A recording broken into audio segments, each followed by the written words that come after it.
ஆடுதுறை இருக்குல்ல பாளையம், அங்க ஒரு பாலம் கட்டுறோம், அங்க இருக்கிறவங்க பூரா அதுல போய்க்கலாம்.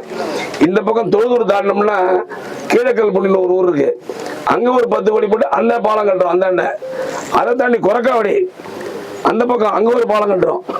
ஆக இந்த ஆத்துல மட்டும் கொரக்காவடியில் ஒரு பாலம், கீழக்கல்புள்ள ஒரு பாலம், அரங்கூர் ஒரு பாலம், அங்க பாளையத்து ஒரு பாலம், திட்டக்குடியில கட்டணும் நாம தான் கட்டணும் கலைஞர் ஆட்சியில், அங்க ஒரு பாலம், அதுக்கடுத்து முருகன்குடியில ஒரு பாலம். இவ்வளவு பாலம் முருகன்குடி, திட்டக்குடி, பாளையம், அரங்கூர், கொரக்காவடி 6 பாலங்களை கட்டி தந்த அரசுதான் அண்ணன் தளபதி மு.க. ஸ்டாலின் அரசு என்பதை இந்த நேரத்தில் நான் தெரிவித்துக் கொள்ள விரும்புகிறேன்.